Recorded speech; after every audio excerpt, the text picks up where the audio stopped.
ఇంతకుముందు బీఆర్ఎస్ ఉన్నప్పుడు 10 సంవత్సరాల పాలన ఎట్లున్నది? తెలంగాణకి ముఖ్యంగా హైదరాబాద్కి ఒక ఇంటర్నేషనల్ సిటీగా గుర్తింపు తీసుకొచ్చిన ఘనత కేసీఆర్ గారిది. మరి ఇప్పుడున్న అంటే దవాఖానాల పరిస్థితి ఎట్లుంది? ఎక్స్పైర్ అయిపోయిన మెడిసిన్స్ ఇవ్వడం జరుగుతుంది, అసలు స్టాఫ్ అవైలబుల్ లేరు. హైడ్రా వల్ల సఫర్ అయినటువంటి పీపుల్స్ చాలా మంది ఉన్నారు. పర్మనెంట్ ఇల్లు, డబుల్ బెడ్రూమ్ ఇల్లు ఇచ్చి మరీ కాల్ చేయించిన ప్రభుత్వం బీఆర్ఎస్ ప్రభుత్వం. మాగంటి గోపీనాథ్ గారి పిల్లలు ప్రచారం చేస్తుంటే వాళ్ళ మీద కేసులు పెట్టడం, సునీత గారు కొన్ని సభలలో మాట్లాడుతుంటే ఇది సింపతి డ్రామా అనడం. సో దాన్ని కూడా వీళ్ళు రాజకీయంగా వాడుకోవాలని చూస్తున్నారంటే అక్కడే వారు ఓటమిని ఒప్పుకున్నట్టు మేము భావిస్తున్నాం. సీఎం ప్లేస్లో ఉన్నటువంటి వ్యక్తే అంటే ఈ ప్రచారంలో భాగంగానే బీఆర్ఎస్కి ఓటేసి వాళ్ళని గెలిపిస్తే జూబ్లీహిల్స్ నియోజకవర్గంలో ఓడిపోయినంత మాత్రాన వారి ప్రభుత్వం ఏం పడిపోదు. ఎందుకంటే వారు ఇస్తున్న స్కీమ్స్ ఎట్లా ఆగిపోతాయి అనేది ఆయనకి. జూబ్లీహిల్స్ ప్రాంత ప్రజలకు ఏం చెప్తారు? An intellectual silence is more dangerous to the society. So vote is your basic right. Please come forward and vote.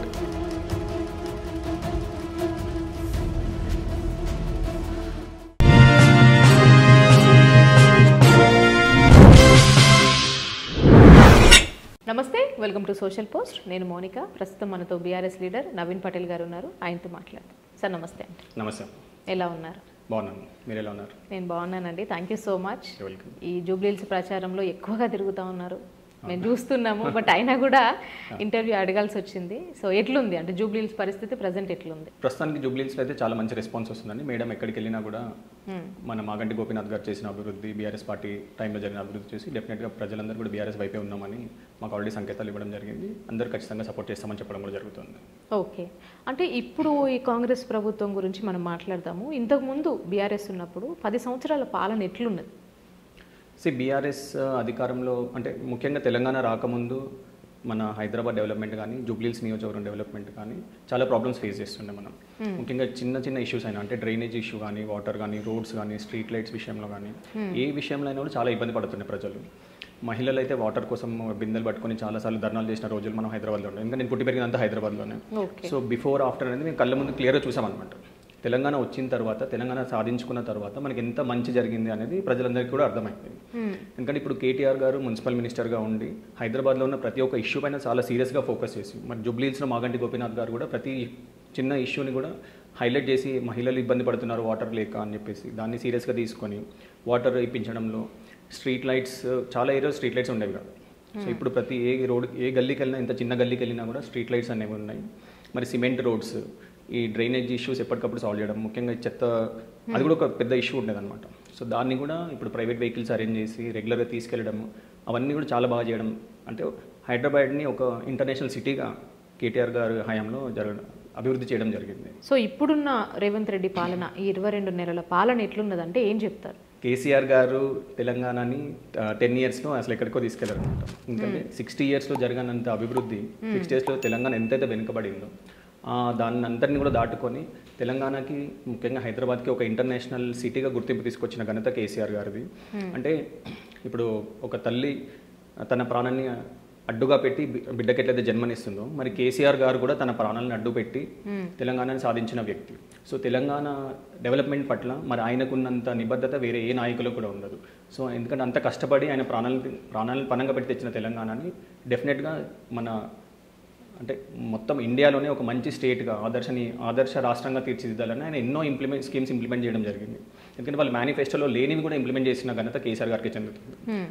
ఒక వర్గం కాదండి, ఆయన రైతుల గురించి కానీ, స్టూడెంట్స్ గురించి కానీ, విద్యార్థుల గురించి కానీ, ఎంప్లాయ్మెంట్ గురించి కానీ ప్రతి ఒక్క విషయంలో చాలా కేర్ తీసుకొని ఎన్నో పథకాలు ఇంప్లిమెంట్ చేయడం జరిగింది. ఇప్పుడు కళ్యాణ్ లక్ష్మి అనే స్కీమ్ తీసుకున్న షాదీ ముబారక్, ఎందుకంటే సామాన్య మధ్యతరగతి వారికి ఆడపిల్ల పెళ్లి చేయడం అనేది చాలా ఇబ్బందికరమైన విషయం. అలాగే ఇల్లు కట్టడం కూడా చాలా ఇబ్బందికరమైన విషయం. ఎందుకంటే పేదవారికి డబుల్ బెడ్రూమ్ ఇచ్చిన ఘనత భారతదేశంలో ఓన్లీ తెలంగాణ ప్రభుత్వం కేసీఆర్ గారితో మాత్రమే సాధ్యమైంది. ఇంతకుముందు ఎవరు ఇచ్చినా కూడా ఒక చిన్న ఇల్లు ఇచ్చాము అని చెప్పుకునేవారు. కానీ కేసీఆర్ గారు మాత్రం అలా కాకుండా పేదవారు కూడా అంటే డిగ్నిటీగా ఉండాలి, అంటే డిగ్నిటీ హౌసింగ్, వాళ్ళకు కూడా ఒక ఇల్లు ఉంటే సరిపోదు, కనీసం ఫ్యామిలీ పెరుగుతుంది, పిల్లలు ఉంటారు, పెద్దవాళ్ళు అవుతుంటారు, కాబట్టి డబుల్ బెడ్రూమ్ అనేది మినిమం ఉండాలి అని ఒక మంచి ఉద్దేశంతో డబుల్ బెడ్రూమ్ స్కీమ్ స్టార్ట్ చేయడం జరిగింది. సో మరి 75 సంవత్సరాల స్వతంత్ర భారతదేశంలో ఏ ఒక్క నాయకుడికి కూడా రానటువంటి ఆలోచన మన అప్పుడు ముఖ్యమంత్రిగా ఉన్న కేసీఆర్ గారికి వచ్చింది. రైతులకి రైతు బంధు ఇవ్వాలి అనే ఆలోచన ఏ ఒక్కరికి కూడా లేదు. ఎందుకంటే ఎంతోమంది రైతులు ఆత్మహత్య చేసుకున్న పరిస్థితులు మనం చూసాం. ఎందుకంటే తెలంగాణలో కరెంటు లేకుండే, వాటర్ సమస్య, ముఖ్యంగా రైతులకి 24 అవర్స్ వాటర్ సప్లై ఇచ్చిన మొదటి రాష్ట్రం తెలంగాణ రాష్ట్రం. అలాగే వాటర్ కోసం ప్రపంచంలోనే world's largest multi stage lift irrigation project కట్టిన ఘనత కేసీఆర్ గారికి చెందుతుంది. ఎందుకంటే ఈరోజు తెలంగాణలో ఎక్కడ వెళ్ళినా కూడా వాటర్ సప్లై సరిగ్గా ఉంది, ఎలక్ట్రిసిటీ దొరుకుతుంది. దానివల్ల మనకి ప్యాడీ ప్రొక్యూర్మెంట్లో మన ఇండియాలోనే టాప్ ప్లేస్కి వెళ్ళడం జరిగింది. ఎందుకంటే ఇదంతా డిఫరెన్స్ ఎందుకు వచ్చిందంటే కేసీఆర్ గారి పాలన వల్లనే జరిగింది. ముఖ్యంగా గురుకులాలు నిర్మించడంలో మన దేశంలోనే అత్యధిక గురుకులాలు నిర్మించిన ప్రభుత్వం బీఆర్ఎస్ ప్రభుత్వం మాత్రమే ఉంది. సో ఇట్లా ఏ వర్గాన్ని కూడా ఆయన తక్కువ చేయకుండా ప్రతి ఒక్క వర్గాన్ని ఆదుకున్న ఘనత కేసీఆర్ గారి ప్రభుత్వానికి చెందుతుంది. మరి ఇప్పుడు మన జూబ్లీహిల్స్ నియోజకవర్గంలో ప్రత్యేకంగా చూసుకున్నట్లయితే మాగంటి గోపీనాథ్ గారు ముఖ్యంగా కేసీఆర్ గారు కేటీఆర్ గారి ఆలోచనలకి వారి సపోర్ట్ తోటి కొన్ని కోట్ల విలువైన ప్రభుత్వ భూమిని కాపాడి ఈరోజు ప్రజలకు ఉపయోగపడే విధంగా మల్టీపర్పస్ ఫంక్షన్ హాల్ నిర్మించడం జరిగింది. ఎంజీఎన్ గ్రౌండ్స్ మేము ఈరోజు పిలుచుకుంటున్నాం. నేను రహమత్ నగర్లో ఒక పెద్ద స్థలాన్ని ఈరోజు ప్రజల కోసం మాగంటి గోపీనాథ్ గారు కాపాడడం జరిగింది. అలాగే ఇప్పుడు టిమ్స్ హాస్పిటల్ అని మన సనత్ నగర్లో అంటే ఈఎస్ఐ జూబ్లీహిల్స్ కాన్స్టిట్యున్సీలోకి వస్తుంది.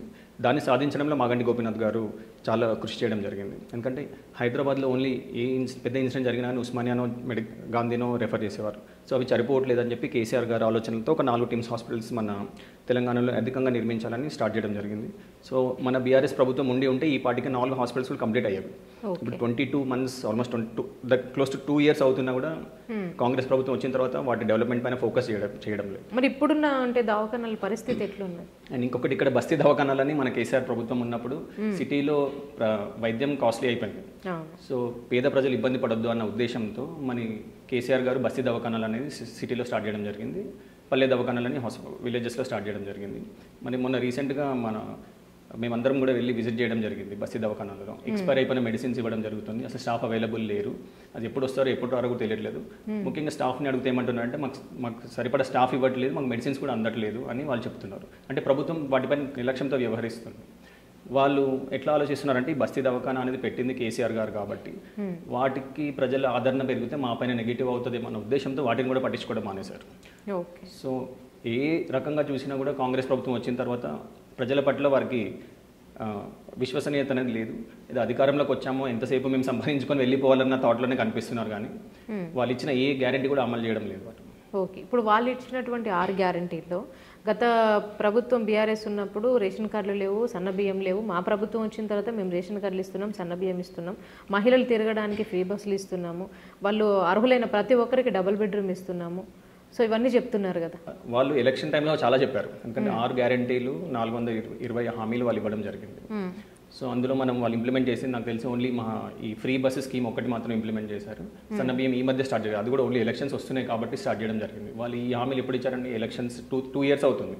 2 years తర్వాత ఇప్పుడు చేసి వాళ్ళు ఇచ్చిన 420 హామీలలో కనీసం ఒక 2-3 హామీలు మాత్రం వాళ్ళు ఇంప్లిమెంట్ చేశారు. అది కూడా ఎట్లా చేస్తున్నారు? మహిళకి ఫ్రీ అంటున్నారు, అదే ఇంట్లో మరి పిల్లల స్కూల్ బస్ పాస్ ఫీజు కూడా పెంచేసిన ప్రభుత్వం ఈ ప్రభుత్వం. అట్లానే పురుషులకి టికెట్ డబుల్ చేసేసారు. సో అది వాళ్ళు ఇచ్చినట్టు అవుతుందా, మన దగ్గర తీసుకుంటున్నట్టు అవుతుందా? అంటే ఒక చేతితో ఇచ్చి 2 చేతితో లాక్కుంటున్నారు. సో వాళ్ళు ఇంప్లిమెంట్ చేసిన స్కీమ్లోనే విశ్వసనీయత అనేది లేదు. ప్రజలకు నిజంగా హెల్ప్ చేయాలన్న ఉద్దేశం వాళ్ళకి అసలు లేదు.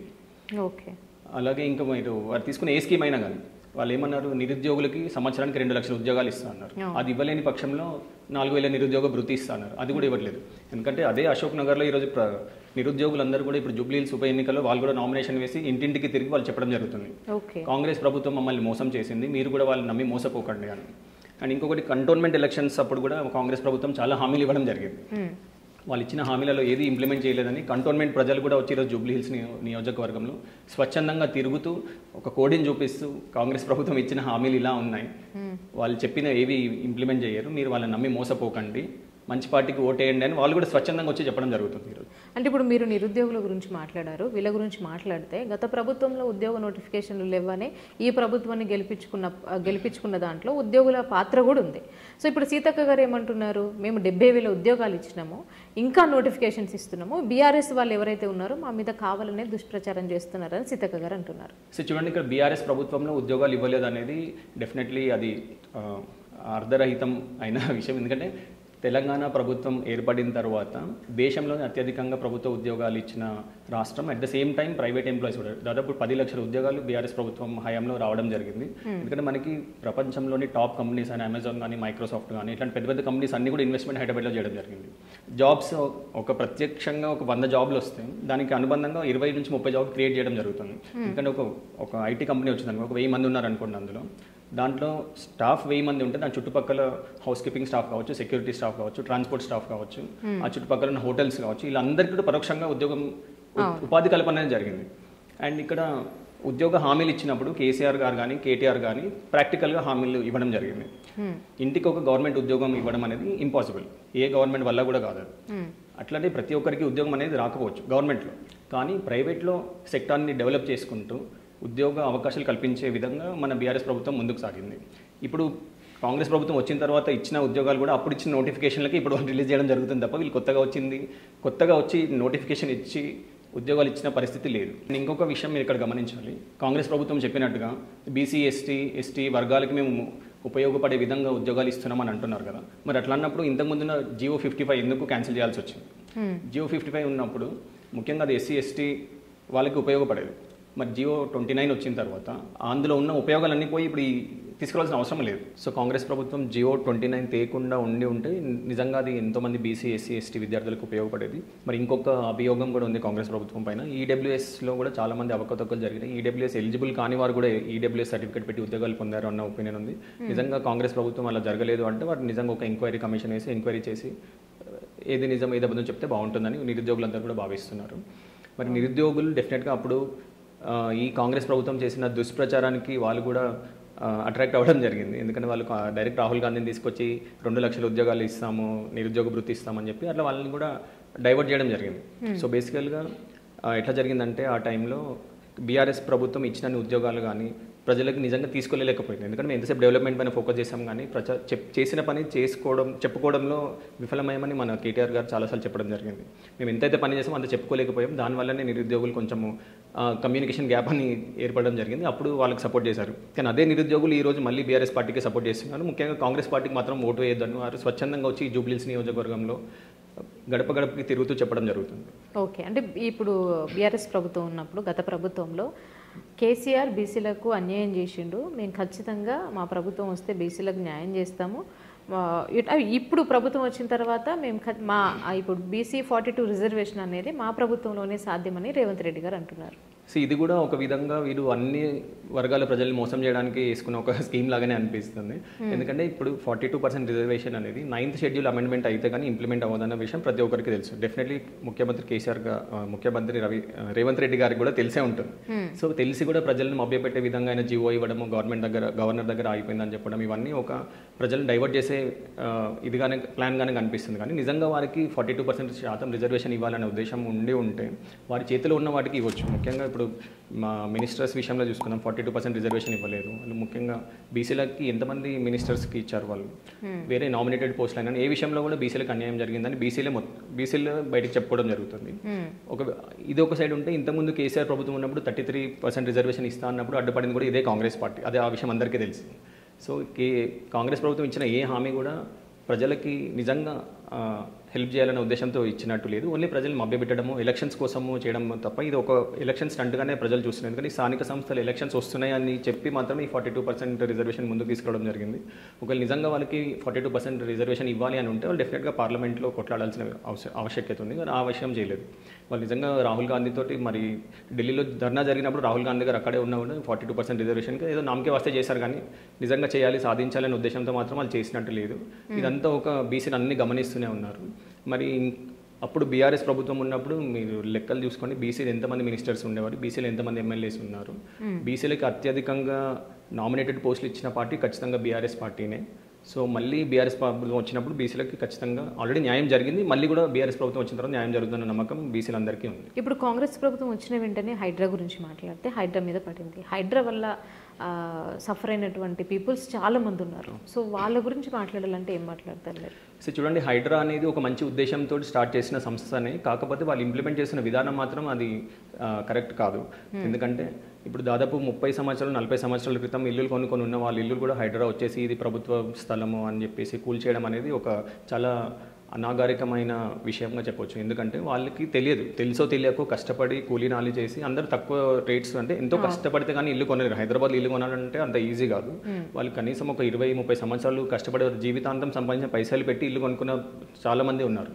సో అలాంటి వారి ఇళ్ళకి డైరెక్ట్ వెళ్ళేసి ఇది మీ భూమి వాళ్ళు కొన్ని 30-40 ఇయర్స్ నుంచి ఉంటున్న వాళ్ళు కూడా ఉన్నారు. సో తెలుసో తెలియక కొన్న వాళ్ళు చాలామంది ఉన్నారు. సో అలాంటి వాళ్ళకి అసలు ఫస్ట్ ఆఫ్ ఆల్ రిజిస్ట్రేషన్ చేసింది గవర్నమెంట్, వారికి current bill, current electricity meters ఉన్నాయి, వాటర్ సప్లై అవుతుంది, అన్నీ అవుతున్నాయి. సో అన్నీ అవుతున్నాం డెఫినెట్గా ఎవరైనా ఏమనుకుంటారు ఇది మంచి ల్యాండ్ ఏమో అని కొనుక్కున్న వాళ్ళు ఉన్నారు. ప్రజలు మోసపోయి కొనుక్కున్నారు. సో మరి అది ప్రభుత్వ స్థలం అయినప్పటికీ ఎఫ్టీఎల్ ఉండొచ్చు, ప్రభుత్వ స్థలం అయి ఉండొచ్చు. అట్లాంటప్పుడు గవర్నమెంట్ ఏం చేయాలి, వాళ్ళకి ఆల్టర్నేట్ ఇల్లు చూపించేసి లేదమ్మా ఇది ప్రభుత్వ స్థలం మీకు తెలిసో తెలియకో మీరు కొన్నారు, మీకు ఆల్టర్నేట్ మేము ఇస్తాము అని చెప్పేసి. ఇప్పుడు ఇంతకుముందు మీరు జూబ్లీహిల్స్ నియోజకవర్గంలో కార్మిక నగర్లో చూసినట్టయితే ఒక 10 ఇయర్స్ బ్యాక్ అంటే మన మాగంటి గోపీనాథ్ గారు ఎమ్మెల్యేగా అవ్వకముందు కార్మిక నగర్లో చాలామంది గుడిసెలు వేసుకొని అక్కడ నివాసం ఏర్పరచుకోవడం జరిగింది. సో దానివల్ల రోడ్లు చిన్నగా అయిపోయింది, రోడ్ ఎక్స్పాన్షన్ చేయడానికి ప్రాబ్లం ఉండేది. సో వారిని అందరినీ అక్కడ నుంచి వారికి పర్మనెంట్ ఇల్లు, డబుల్ బెడ్రూమ్ ఇల్లు ఇచ్చి మరీ కాల్ చేయించిన ప్రభుత్వం బీఆర్ఎస్ ప్రభుత్వం. సో మరి కాంగ్రెస్ ప్రభుత్వం కూడా నిజంగా వారికి ప్రభుత్వ స్థలాలని కాపాడాలి, హైడ్రా అంటే ఇప్పుడు నాలా జెన్యున్గా ప్రాబ్లమ్స్ ఉన్నాయి, కొన్ని నాలాలు కబ్జా అయిపోయినాయి, కొన్ని చెరువు ల్యాండ్స్ కబ్జా అయిపోయినాయి. అది కాంగ్రెస్ ప్రభుత్వం ఉన్నప్పుడు జరిగినవి చాలా ఉన్నాయి అందులో. సో అప్పుడు ప్రభుత్వం కడుతున్నప్పుడు ఏమి సైలెంట్గా ఉండి ఇన్ని సంవత్సరాల తర్వాత వచ్చేసి మీరు సడన్గా వెళ్ళిపోండి అనడం కూడా సమంజసం కాదు. వారికి నిజంగా ఆల్టర్నేట్ చూపించి మీరు ఖాళీ చేయడం అనేది మంచి పద్ధతి. సో అలా చేస్తే హైడ్రాకి ఇంకా పేరు పెరిగేది. కానీ ఇప్పుడు ప్రజల్లోకి ఏంటంటే హైడ్రా అనేది ఇప్పుడు ప్రజలు దాన్ని హైడ్రా పేరెత్తితేనే భయపడుతున్నారు. అంటే ఈ హైడ్రాలో ఓన్లీ పేదవాళ్ళ ఇల్లు మాత్రమే కాదు, సీఎం కాంపౌండ్ కూడా పోయింది, వాళ్ళ బ్రదర్ది పోయింది. ఇప్పుడు సెలబ్రిటీస్ చూసుకుంటే నాగార్జున గారు ఇన్కన్వెన్షన్ అది కూడా పోయింది అని చెప్పుకుంటున్నారు కదా. అదండి, ఇప్పుడు నాగార్జున గారిది ఒక్క సెలబ్రిటీస్లో చూసుకున్నా, మీరు హై ప్రొఫైల్ ఎవరు చూసుకున్నా కూడా వాళ్ళ అంటే కొన్ని వందల్లో ఉంటే 1-2 మాత్రమే టార్గెట్ చేయడం జరిగింది. కానీ పేదవారికి మాత్రం అలా జరగకుండా చాలా ఇల్లులు కోల్పోవడం జరిగింది. అండ్ హైకోర్టు చాలాసార్లు వాళ్ళకి చెప్పినా కూడా శనివారం ఆదివారం వచ్చేసి ఎప్పుడైతే కోర్టు హాలిడేస్ ఉంటాయో అప్పుడే వచ్చేసి వాళ్ళకి అంటే అట్లీస్ట్ వాళ్ళు కోర్టుకి వెళ్ళి స్టే తెచ్చుకునే సమయం కూడా ఇవ్వకుండా వాళ్ళని కూల్చడం అనేది డెఫినెట్లీ అది రాంగ్ పద్ధతి. అలా చేయడం వల్ల ప్రభుత్వానికి ముఖ్యంగా ప్రజలకు చాలా నష్టం జరుగుతుంది. సో అలా చేయకుండా ఉండాలని మరొకసారి మేము కోరుకుంటున్నాము. జూబ్లీహిల్స్ ప్రజలు కూడా అదే కోరుకుంటున్నారు. ఓకే, ఇప్పుడు అజారుద్దీన్ గారికి మంత్రి పదవి ఇవ్వడాన్ని ఏ విధంగా చూడొచ్చు? అజారుద్దీన్ గారికి మంత్రి పదవి వచ్చిందంటే డెఫినెట్లీ అది బీఆర్ఎస్ ప్రభుత్వం, బీఆర్ఎస్ పార్టీ కృషి వల్లనే వచ్చిందని చెప్పాలి. ఎందుకంటే మా కేటీఆర్ గారు చాలా సందర్భాల్లో చెప్పడం జరిగింది, ఇన్ని సంవత్సరాల్లో ఒక మైనారిటీ మినిస్టర్ లేని ప్రభుత్వం ఏదైనా ఉంది అంటే అది ఇప్పుడున్న కాంగ్రెస్ ప్రభుత్వం మాత్రమే.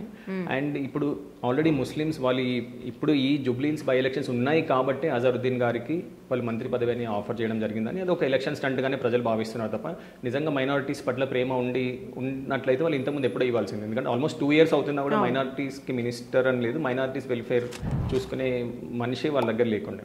సో ఇప్పుడు ఈ ఎలక్షన్స్ వచ్చినాయి కాబట్టి వారు అజారుద్దీన్కి ఇచ్చారనేది ప్రజలందరికీ అర్థమైంది. ఇప్పుడు ముస్లిమ్స్ కూడా కాంగ్రెస్ పార్టీ వైపు లేరు. ఎందుకంటే ఇంతకుముందు ఎలక్షన్స్లో అజారుద్దీన్ గారిని జూబ్లీహిల్స్ నియోజకవర్గంలో ఆయన ఇంతకుముందు ఎంచడం జరిగింది. అప్పుడు కూడా కాంగ్రెస్ పార్టీ వైపు ముస్లిమ్స్ లేరు, వారు ఓడిపోవడం జరిగింది. సో బీఆర్ఎస్ ప్రభుత్వంలో ముస్లిమ్స్కి, ముఖ్యంగా మైనారిటీ ముస్లిమ్స్కి ఇచ్చిన వాల్యూ వేరే ఏ ప్రభుత్వం ఇవ్వలేదు. అంటే కేసీఆర్ గారు నిజమైన ఒక సెక్యులర్ లీడర్. ఆయన ముస్లిమ్స్ అనే కాదు, క్రిస్టియన్స్ అనే కాదు, ప్రతి ఒక్క వర్గాన్ని కూడా ఆయన ఈక్వల్గా చూసిన నిజమైన నాయకుడు అని. ఎందుకంటే అన్ని కులాలు అన్ని మతాల వారికి మరి అదేవిధంగా జూబ్లీహిల్స్లో మాగంటి గోపీనాథ్ గారు కూడా అలానే ఉన్నారు. జూబ్లీహిల్స్ కూడా ఎట్లాంటి ఒక మినీ ఇండియా లాగా ఇక్కడ అన్ని కులాలు అన్ని మతాల వారు సెటిల్ అయిన వారు ఉన్నారు. సో కుల మతాలకు అతీతంగా అభివృద్ధి పథకాలు అనేది వారికి అందించడం జరిగింది. ప్రతి పండుగ ఏ పండుగ వచ్చినా కూడా ఇప్పుడు దీపావళి బతుకమ్మ శారీ వచ్చేది, బక్రీద్ ఈద్ ముబారక్ గిఫ్ట్ వచ్చేది, క్రిస్మస్కి క్రిస్మస్ గిఫ్ట్ వచ్చేది. ఇట్లా ప్రతి అన్ని కులాలు అన్ని మతాల వారిని ఆదుకున్న ప్రభుత్వం బీఆర్ఎస్ ప్రభుత్వం మాత్రమే. మరి అలాంటి ఒక కమ్యూనల్ హార్మనీ ఉండాలి అంటే ఖచ్చితంగా బీఆర్ఎస్ ప్రభుత్వమే రావాలి అని మరొకసారి జూబ్లీహిల్స్ ప్రజలు కూడా కోరుకోవడం జరుగుతుంది. అంటే ఇప్పుడు మీరు జూబ్లీహిల్స్లో తిరుగుతున్నారు కాబట్టి అక్కడ డెవలప్మెంట్స్ అనేవి ఎట్లున్నాయి? జూబ్లీహిల్స్లో ఇంతకుముందు ఒక 60 అంటే హైదరాబాద్ ఎప్పటి ఉంది, జూబ్లీహిల్స్ నియోజకవర్గంలో కూడా తెలంగాణ రాకముందు ఎట్లాంటి పరిస్థితులు ఉన్నాయి వాటికి భిన్నంగా ఈరోజు జూబ్లీహిల్స్ అభివృద్ధి చేయడం జరిగింది. ఒక చిన్న ఉదాహరణ ఏంటంటే తెలంగాణ రాకముందు జూబ్లీహిల్స్లో ఒక సింగిల్ బెడ్రూమ్ ఎవరైనా కిరాయికి తీసుకుంటే 5-6 వేలు మాక్సిమం ఉండేది. కానీ ఈరోజు 12-13,000 అది పెరిగింది, అంటే ఆల్మోస్ట్ డబుల్ అయిపోయింది. సో ల్యాండ్ రేట్స్ కూడా ఈక్వల్గా పెరిగినాయి. ఎందుకు పెరిగినాయి అంటే దానికి ఇన్ఫ్రాస్ట్రక్చర్ డెవలప్మెంట్ చేయడం అనేది జరిగింది. వాటర్ సప్లై కానీ, డ్రైనేజ్ సప్లై కానీ, ఎలక్ట్రిసిటీ, ముఖ్యంగా కరెంట్ సప్లై, ఇవన్నీ చేయడం వల్ల జూబ్లీహిల్స్ ప్రాంతం మొత్తం అభివృద్ధి చెందింది. సో ఇప్పుడు కూడా ప్రజలు ఎట్లా అంటే మాగంటి గోపీనాథ్ గారు ఎట్లయితే డెవలప్మెంట్ చేశారో బీఆర్ఎస్ ప్రభుత్వంలోనే డెవలప్మెంట్ జరిగింది, ఫ్యూచర్లో బీఆర్ఎస్ ప్రభుత్వమే రావాలి, ఇప్పుడు కూడా మళ్ళీ బీఆర్ఎస్ పార్టీనే గెలిపిస్తామని ప్రజలు చెప్పడం జరుగుతుంది. అంటే ఇప్పుడు జూబ్లీహిల్స్ ప్రచారంలో మాగంటి గోపీనాథ్ గారి పిల్లలు ప్రచారం చేస్తుంటే వాళ్ళ మీద కేసులు పెట్టడము, వాళ్ళ సునీత గారు కొన్ని సభలలో మాట్లాడుతుంటే ఇది సింపతి డ్రామా అనడం పొన్నం ప్రభాకర్ గారు అన్నారు. సో ఇవన్నీ ఎట్లా చూడొచ్చు? సో వాళ్ళు ఎప్పుడైతే ఒక లేడీ భర్తను కోల్పోయిన లేడీ కనీసం ఒక 6 months కూడా అవ్వకుండా ఒక పెద్ద సభ ఏర్పాటు చేసినప్పుడు ఆబ్వియస్లీ ఆయన కోసం అన్ని వేల మంది ఒకేసారి వచ్చేసరికి ఎవరికైనా బాధ అనిపిస్తుంది. సో దాన్ని కూడా వీళ్ళు రాజకీయంగా వాడుకోవాలని చూస్తున్నారంటే అక్కడే వారు ఓటమిని ఒప్పుకున్నట్టుగా భావిస్తున్నాం. వాళ్ళు ఆల్రెడీ ఓడిపోతున్నాం అనే భావన వాళ్ళకి ఆల్రెడీ కలిగింది కాబట్టి ఇలాంటి చిన్నవి కూడా హైలైట్ చేసి చూపించడం జరుగుతుంది. కనీసం పిల్లలను చూడకుండా వాళ్ళు ఎందుకు తిరుగుతున్నారు, వాళ్ళ అమ్మకి సపోర్ట్గా చేయండి, మా నాన్న ప్లేస్ ఇప్పుడు మా నాన్న ఆశయాలు మా అమ్మ ముందుకు తీసుకెళ్తా ఉంటుంది, మా అమ్మకి మేము సపోర్ట్గా నిలబడతామని వాళ్ళు కూడా ప్రచారం చేయడం జరుగుతుంది. అంటే వారి సపోర్ట్ వాళ్ళ అమ్మకి ఇస్తున్నారు. సో దాన్ని కూడా వీళ్ళు కాంగ్రెస్ ప్రభుత్వం దాన్ని జీర్ణించుకోలేకపోతుంది, ఎందుకంటే దానివల్ల కూడా ప్రజల్లో సానుభూతి వస్తుంది అని వాళ్ళు భావిస్తున్నారు. ఎందుకంటే వాళ్ళు ఆల్రెడీ ఓడిపోతాము అనే వాళ్ళకి కూడా తెలిసే ఇలాంటివన్నీ వాళ్ళు హైలైట్ చేయాలని చూస్తున్నారు. ఓటమి భయంతో ఇట్లాంటి అభియోగాలు చేస్తున్నారని మేము చూస్తున్నాం. ఓకే, అంటే నవీన్ యాదవ్ గారు ఈ ప్రచారంలో భాగంగానే ఈ జూబ్లీహిల్స్ ప్రాంతం మాది, ఈ జూబ్లీహిల్స్ ప్రజలు మా వాళ్ళు, ఇక్కడ అంటే దుష్ప్రచారం చేస్తే మాత్రం ఇక్కడున్న లీడర్లు కానివ్వండి, గల్లీ లీడర్లైనా వీళ్ళ బాస్ ఎవరైనా కూడా గల్లీ కూడా దాటరు అనేసి కొన్ని మాటలు మాట్లాడడం జరిగింది. సో ఇలాంటివన్నీ విన్నప్పుడు ఎట్లా అనిపిస్తుంది మీకు? సో ఇక్కడ ముఖ్యంగా ఈ ఎలక్షన్స్ ఎట్లా జరుగుతున్నాయంటే అండి, ఒక వ్యక్తి మధ్యలో జరుగుతున్న ఎలక్షన్స్ కాదు ఇది. అంటే 10 సంవత్సరాల బీఆర్ఎస్ పాలనకి గత 2 సంవత్సరాల కాంగ్రెస్ పాలనకి మాత్రమే జరుగుతున్నటువంటి ఎలక్షన్స్. మరి జూబ్లీహిల్స్ నియోజకవర్గ ప్రజలకి అనుకోకుండా యావత్ తెలంగాణ ప్రజలు మనోభావాన్ని తెలిపే అవకాశం ఈ ఉప ఎన్నిక ద్వారా జరిగింది. జూబ్లీహిల్స్ నియోజకవర్గ ప్రజలకి ఇతర నియోజకవర్గాల ప్రజలు కూడా ఫోన్ చేసి మరీ ప్రత్యేకంగా చెప్తున్నారు, కాంగ్రెస్ పార్టీని నమ్మి మేము మోసపోయాము, మీరు మోసపోకండి, వారు ఇచ్చిన హామీలు ఇంప్లిమెంట్ చేయరు, ఓన్లీ ఎలక్షన్స్ కోసమే ప్రజల్ని మభ్యపెట్టే విధంగా వాళ్ళు ప్రయత్నిస్తున్నారు తప్ప మీరు వాళ్ళని నమ్మి మోసపోకండి అని వారు ప్రత్యేకంగా ఫోన్ చేసి మరీ చెప్పడం జరుగుతుంది. సో యావత్ తెలంగాణ కూడా ఈరోజు కాంగ్రెస్ ప్రభుత్వాన్ని కోరుకోవట్లేదు, వారిపైన నమ్మకం లేదు ముఖ్యంగా చెప్పాలంటే. ఓకే, అంటే రేవంత్ రెడ్డి గారు ఒక సీఎం ప్లేస్లో ఉన్నటువంటి వ్యక్తే అంటే ఈ ప్రచారంలో భాగంగానే బీఆర్ఎస్కి ఓటేసి వాళ్ళని గెలిపిస్తే రేషన్ కార్డులు ఉండవు, సన్నబియ్యం ఉండవు, పెన్షన్ ఉండదు, ఫ్రీ బస్సులు ఉండవు అనే విధంగా మాట్లాడుతున్నారంటే ఏ విధంగా చూడొచ్చు?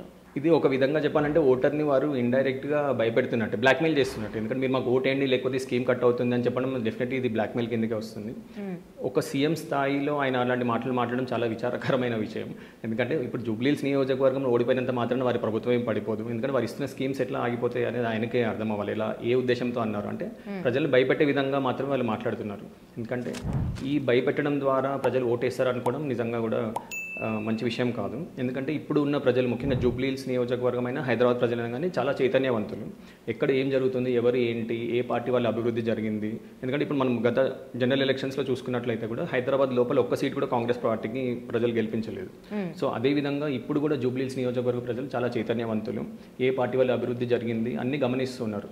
ముఖ్యంగా ఇక్కడ సోషల్ మీడియా అంటే యూట్యూబ్ ఛానల్స్, మీలాంటి ఛానల్స్ అందరూ కూడా చాలా మంచి రోల్ ప్లే చేస్తున్నారు. ఈ ఛానల్స్ వల్ల ఏమవుతుందంటే ప్రజలకి ఏది మంచి ఏది చెడు, ఇక్కడ ఏం జరుగుతుంది, ఎవరి వల్ల అభివృద్ధి జరుగుతుంది, ఎవరి వల్ల ప్రజలకి హాని జరుగుతుంది అని ప్రతి ఒక్క విషయం అందరికీ తెలియడం జరుగుతుంది. సో ఇవన్నీ ప్రజలు గమనిస్తూనే ఉన్నారు. ఏదో ఒక 20 సంవత్సరాలు 30 సంవత్సరాల క్రితం అంటే ప్రజలకి ఇంత టెక్నాలజీ అవైలబిలిటీ లేదు. సో అప్పుడు ఓన్లీ చెప్పిన మాటలు, నాయకులు చెప్పిన హామీలు చూసి ఓటేసేవారు. కానీ మిగతా కొన్ని ఇప్పుడు గ్రామీణ ప్రాంతాలలో కొందరు కాంగ్రెస్ ఇచ్చిన హామీలను నమ్మి మోసపోయారు. కానీ హైదరాబాద్లో మాత్రం అలా జరగలేదు. ఇప్పుడు ఈ ఎలక్షన్స్లో కూడా డెఫినెట్లీ లాస్ట్ టైం జరిగినట్టుగానే మళ్ళీ బీఆర్ఎస్ పార్టీకే ప్రజలు ఓటేస్తారని మేము నమ్ముతున్నాం. జూబ్లీహిల్స్ ప్రాంత ప్రజలకు ఏం చెప్తారు, మీరు ఏం చెప్పాలనుకుంటున్నారు? జూబ్లీహిల్స్ నియోజకవర్గ ప్రజలకి నేను ఒక విషయం చెప్పదలుచుకున్నాను మీ ద్వారా. And intellectual silence is more dangerous to the society. అంటే ఒక మేధావి మౌనం ఈ సమాజానికి చాలా ప్రమాదకరం. మీరు ఖచ్చితంగా మీ ఓటు వినియోగించుకోండి. ఇది మనకి భారత రాజ్యాంగం కల్పించినటువంటి ఒక హక్కు. Please come forward, vote.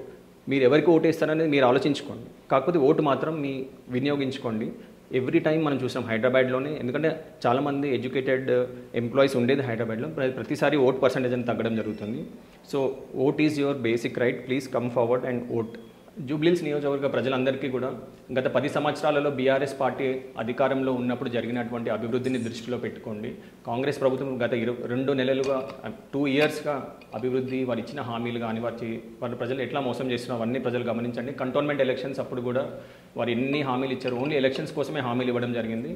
అవన్నీ మీరు గమనించండి. వారు ఏది ఇచ్చినా కూడా ఎలక్షన్ స్టంట్గానే చేస్తున్నారు తప్ప ప్రజలకు నిజంగా న్యాయం చేయాలి అనే ఉద్దేశం వారికి ఎక్కడ కూడా కనిపించట్లేదు. సో ప్రజలు ఇవన్నీ గమనించి ఒక్కసారి మీరు ఓటేసే ముందు ఆలోచించుకొని ఓటేయవలసిందిగా మనవి చేస్తుంది. Okay, thank you so much Naveen గారు. ఈ ప్రచారంలో చాలా బిజీగా ఉన్నా కూడా అడిగిన వెంటనే ఇంటర్వ్యూ ఇచ్చారు. Thank you.